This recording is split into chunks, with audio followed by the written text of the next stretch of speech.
আজকে আপনি যে সংস্কারের কথা বলছেন, সাধারণ মানুষের কি সংস্কারের একটা প্রস্তাব আপনি নিয়ে আসছেন?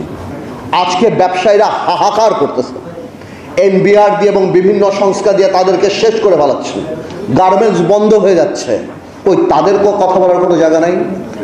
ইউনূস সাহেব যখন ক্ষমতায় আসছিল, আমরা প্রথমে যে বলেছিলাম আপনি রাজনৈতিক বা জাতীয় সরকার করার দরকার নাই, তবে অন্তত পক্ষে আপনি 4-5 জন উপদেষ্টা নেন যাদেরকে মানুষ চিনে, যারা মানুষের সাথে আপনার মাঝখানে যে দূরত্বটা সেটা পৌঁছাতে পারে। কিন্তু আপনি আমাদের সেই কথা শোনেন নাই।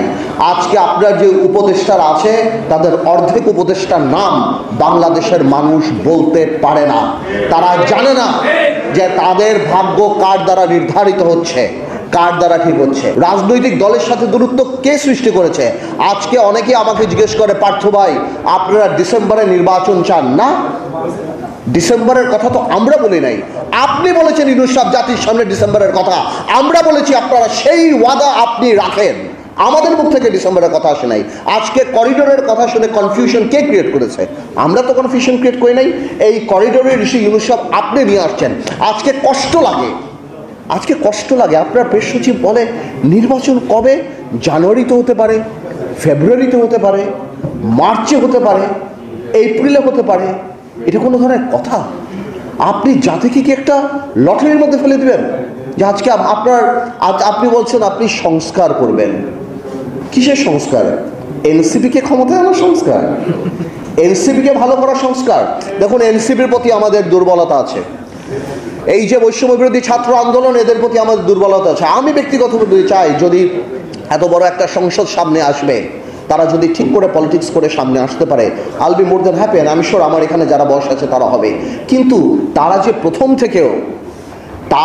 প্রথম থেকে প্রত্যেকটা রাজনৈতিক দলকে আক্রমণের মুখে রেখেছে। এই যে একটা কথা তারা বলে যে বিএনপি আওয়ামী লীগ মুদ্রার এপিট আর ওপিট, আমরা আর আওয়ামী লীগরা বা অন্যান্য দলরা আমরা নাকি মুদ্রার এপিট আর ওপিট। ওনারা কোন কারণে এই কথা বলে? আজকে কি বিএনপি বাংলাদেশে 1400 লোক হত্যা করেছে? বিএনপি কি লক্ষ কোটি টাকা পাচার করেছে? বিএনপি কি 3টা জাতীয় সংসদ নির্বাচন, দিনের নির্বাচন রাতে করেছে? মাথায় রাখতে হবে, আওয়ামী লীগ কোনো রাজনৈতিক দল না। Awami League is a criminal enterprise. BNP আর আমরা রাজনৈতিক দল। আজকে বিএনপিকে আমি ধন্যবাদ জানাই যে বিএনপির মতো এত বড় একটা রাজনৈতিক দল, হয়তো ইলেকট্রাল রেটে আমরা ওরকম ইম্পর্টেন্ট নাও হতে পারি, কিন্তু রাজনীতিতে হয়তো আমরা রেলিভেন্ট। আজকে বিএনপি 31 দফা করার সময় আমাদের সাথে কথা বলেছে।